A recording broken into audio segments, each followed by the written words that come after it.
Hi, this is Ike from Groovy Entertainment. Today we're getting a record play for you. Today, record Snow White and the Seven Dwarfs from 1977. So let's get started.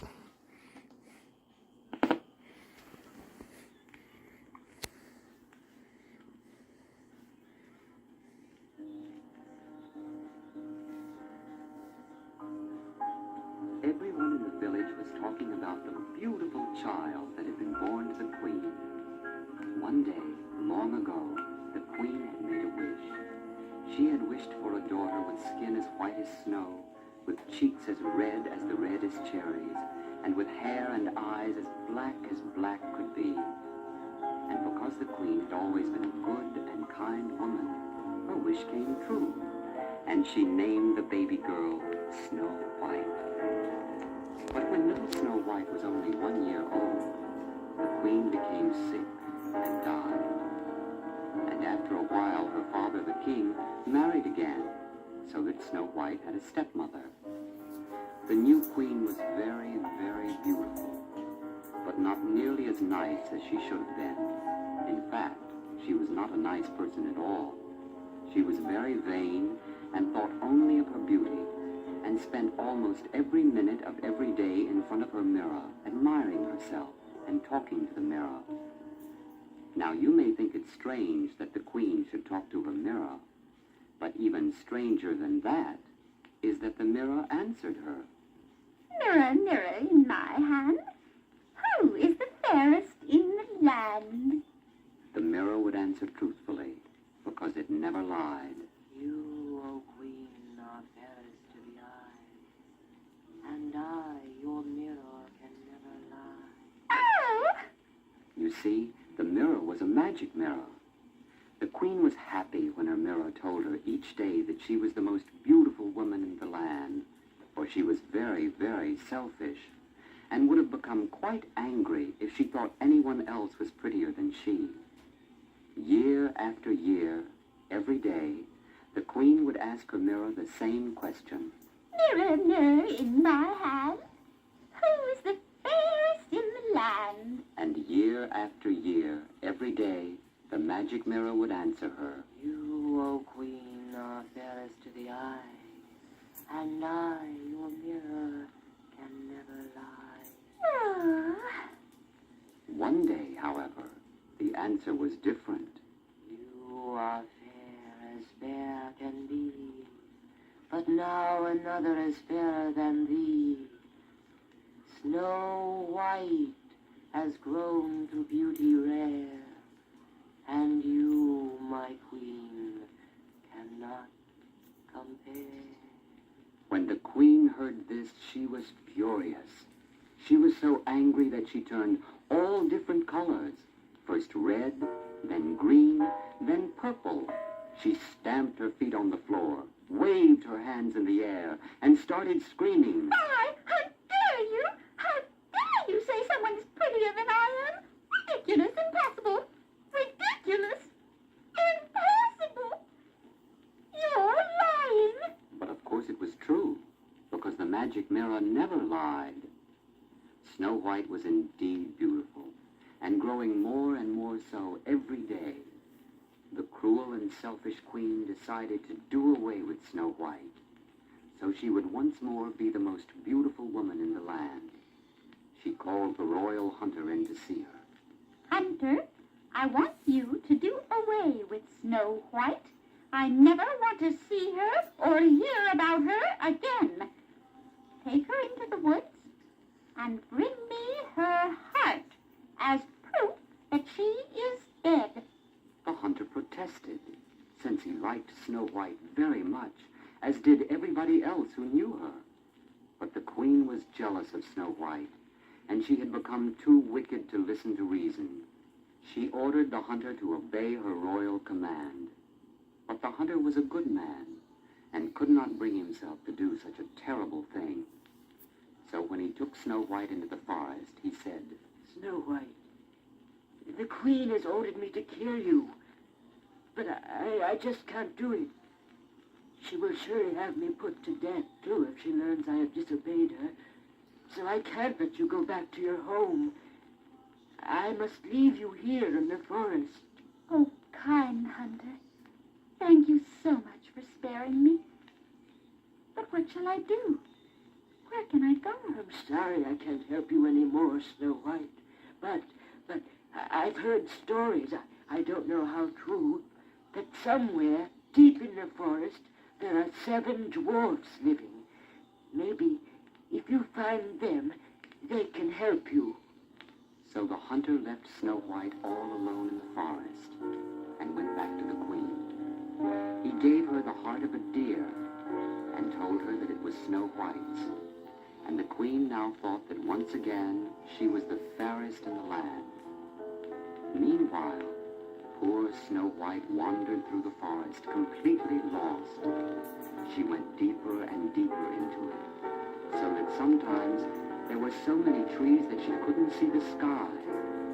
She walked for hours and hours, not knowing where she was going and getting more and more frightened. When she finally reached the deepest part of the forest, she saw a clearing and sat down to rest. For by now she was very, very tired. I'll never find my way out of this forest. What am I going to do? I'm lost and all alone. And when night comes, I know it will be very dark here. I'm so scared. And poor Snow White buried her head in her hands and began to cry and cry and cry. Suddenly, she felt something soft and cool pushing at her arm. She looked up, and there were all kinds of friendly animals gathered around her. Snow White felt a little better when she saw that she had some company. Hello, animals. Can you help me? I'm lost in the forest and I don't know which way to go. All the animals made a circle around Snow White and started walking with her along a path she hadn't noticed before. The animals left Snow White at the end of the path. There, right in front of her, was a little white cottage. Snow White knocked at the door, but no one answered. She knocked again, and still no one answered. But she was so tired that she decided to go inside anyway and rest for a while. At the end of the room was a table with a white cloth and red roses in the middle. The table was set with 7 plates, 7 forks, knives and spoons, and 7 glasses. At the other end of the room were 7 little beds, neatly made up with white bedspreads, and looking so comfortable that Snow White felt she just had to lie down on one of them. And the 7th little bed was so comfortable that before she knew it, Snow White was fast asleep. While Snow White slept, 7 little men were walking down the same path she had walked down only a few hours ago. They were the 7 dwarfs who lived in the pretty white cottage, and the same dwarfs about whom the hunter had told Snow White. The sun was just beginning to set, and the 7 dwarfs were coming home from a hard day. They worked in the mountains, where they dug up all kinds of precious stones and silver and gold. As soon as they walked in the door, the 7 dwarfs saw the cottage was not the same as when they had left early that morning. Someone's been sitting in my chair. Someone's been in the cupboard. Somebody has been sitting at the table. Someone has moved my glass. Somebody has moved my chair. Somebody sat on my bed. Someone is asleep in my bed. It's a little girl. Snow White woke up when she heard the dwarfs talking. She had never seen little men like them before. The tallest of them barely came up to her nose. I hope you don't mind my coming into your lovely cottage, but I've been lost in the forest all day, and I hoped I could rest here a while. The 7 dwarfs were so taken with Snow White's beauty that they could not be angry with her, and smiled warmly at her. Of course we don't mind. You must have been very frightened in the forest all by yourself. But who are you? And why were you wandering all alone in the woods? My name is Snow White, and I was escaping from my horrid stepmother, the Queen. Snow White told the dwarfs all about the queen. Oh, you poor child. How terrible. Can you cook and sew? Yes, of course I can. But why? Can you make the beds and keep the house tidy? Yes, I can. If you will stay here and keep love you, and you shall want for nothing in the world. And we'll protect you from the wicked queen. Oh, I would love that. Every day when all of you go off to work, I'll clean the house and make the beds. And when you come home at night, dinner will be ready for you on the table. And so the dwarfs took care of Snow White, and Snow White took care of the dwarfs. And the dwarfs needed a good deal of looking after, because sometimes they forgot to put away their clothes and to wash behind their ears, and sometimes had silly little fights over absolutely nothing at all. And the seven dwarfs took very good care of Snow White. Every night they would tell her stories and jokes, and all of them would laugh and have a good time. But every morning, as they were leaving for work, they would warn her to be careful of the queen, for they were afraid she would find out where Snow White was and try to harm her again. And the dwarfs were right. For one day, just to make sure, the queen said to her mirror, Mirror, mirror, in my hand, who is the fairest in the land? and the mirror answered, Your face, my queen, is very fair. But Snow White's beauty is even more rare.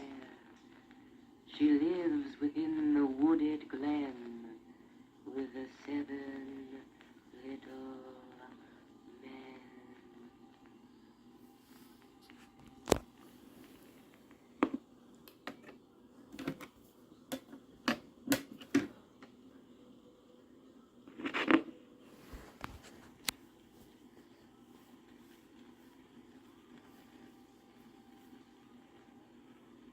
Snow White alive? We'll see about that. I'll fix her, I will. The queen was in a jealous rage. She knew that if she were to be fairest in the land, she would have to destroy Snow White herself. So she plotted and plotted for days and nights, thinking up ways to do away with Snow White. Finally, she went to her dungeon, deep, deep down in the earth, way below the cellar of the castle. The dungeon was so far down that only bats could live in that dark dampness. They flew back and forth while the queen worked furiously, pouring all sorts of mysterious liquids from many bottles, stirring and muttering curses all the while, until her mixture boiled and bubbled and foamed and smoked. Then she drank a whole glassful, and when she was finished, lo and behold, she was no longer beautiful. Instead, she had been changed into an ugly old crone, all bent and hunchbacked, with long, stringy gray hair and a long, pointed chin. Her nose had become so long and crooked, it almost touched her mouth. Truly, she was terrible to look at. The queen looked at herself in a mirror and cackled. Ah, Snow White will never recognize me now. I'll hurry to the cottage where she lives with those nasty little dwarfs and put an end to her forever.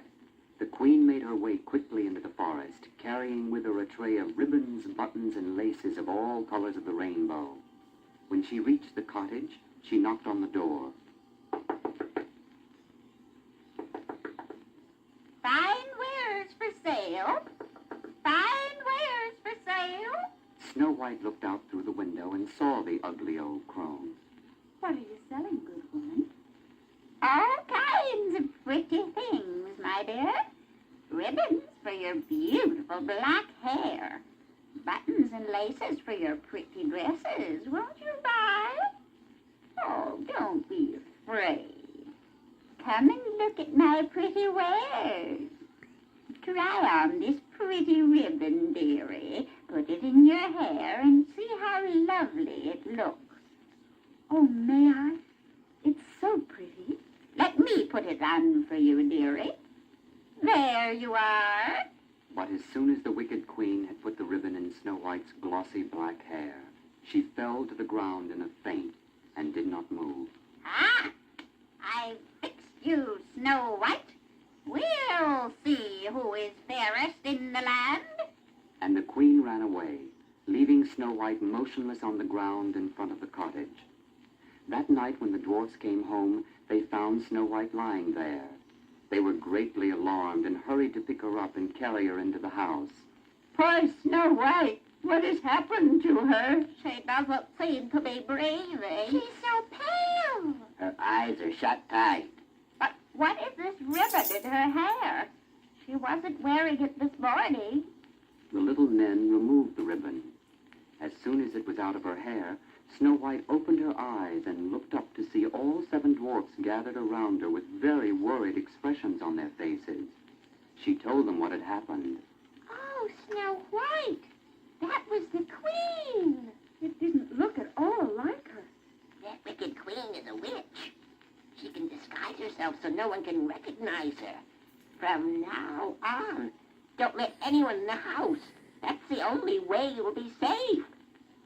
Snow White promised that from now on she would be much more careful. Meanwhile, the queen had rushed home and gone straight to her mirror. Mirror, mirror, in my hand, who is the fairest in the land? Your face, my queen, is very fair, but Snow White's beauty is even more rare. She lives right near the wooded glen with the 7 little men. What? She still lives? That ribbon should have meant the end of her. I will go there again, but this time I will not fail. Snow White, you shall not see the light of 2 more days. I will be the fairest in the land. I will not fail again. Snow White, you will not be alive much longer. And the queen went back to her dungeon. She took an apple with her, the most tempting, delicious apple she could find. She placed it on a table in front of her, waved her hands over it, and muttered, Matches, patches, fire and ice. Poison this apple that looks so nice. and the apple was not nearly as good as it looked, for half of it was poisoned. The queen disguised herself again, this time as a harmless-looking peasant woman. She arrived at the little cottage and knocked on the door. I'm sorry, but I can't let anyone in. And I can't buy anything either. The 7 dwarfs have forbidden it. That's all right with me, little girl. I can sell my delicious apples elsewhere. But here, let me give you one for free. I'm sorry, I can't take anything from strangers. The 7 dwarfs would be very angry if I did. Are you afraid, little girl? What harm can come from tasting a red apple? Look, I'll take a bite of it myself. To show Snow White that the apple was harmless, the queen bit into it. But she bit into the side that was not poisoned. Snow White thought she could trust the woman as long as she had eaten the apple herself, and it looked so delicious that she could just not resist. But as soon as she bit into the poisoned apple, Snow White fell to the floor. The queen danced around her with evil glee, crying, Now let the dwarfs protect you. There is nothing they can do to save you now. The queen rushed back to her mirror and asked it the familiar question. Mirror, mirror in my hand, who is the fairest in the land? Thou, O queen, art fairest in the land. Ah. Now at last the queen was happy. She was finally sure that no one was more beautiful than she. And when the 7 dwarfs came home from work that night, nothing they did could revive Snow White. Snow White is gone from us forever. The queen is finally won. Poor Snow White. She is as beautiful as ever. We must still watch over her and protect her, even though we can't wake her up. Let's build a glass case and put her inside it so we can still look at her. And so, very sadly and very quietly, the dwarfs built a glass case and lay Snow White inside it. On its lid they wrote, Snow White, a princess. They placed it in the forest so that they and all the animals could come to see poor Snow White. And every day one of the dwarfs stayed behind to watch over her and protect her. And Snow White remained as beautiful as ever. One day, a long time after all this had happened, a prince came riding through the forest.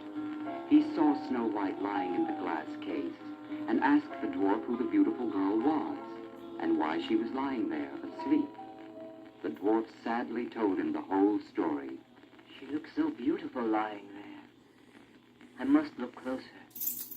The prince removed the cover from the case and bent over to kiss Snow White on the cheek. All of a sudden, she blinked her eyes and sat up, as well as ever she was before. The prince lifted her up in his arms and begged her to be his bride. Snow White fell in love with him on the spot and happily agreed to marry him. There was a huge, glorious wedding to which everyone was invited, including the queen. The queen put on her best and prettiest clothing and stood in front of the mirror and said, Mirror, mirror in my hand, who is the fairest in the land? Your beauty is a beauty rare, but Snow White is yet beyond compare. You will never be as fair as she. The queen was furious. She turned purple and green with rage. But she went to the wedding. And there she was given a pair of red-hot iron shoes in which she had to dance until she could dance no more. And Snow White and the prince lived happily ever after.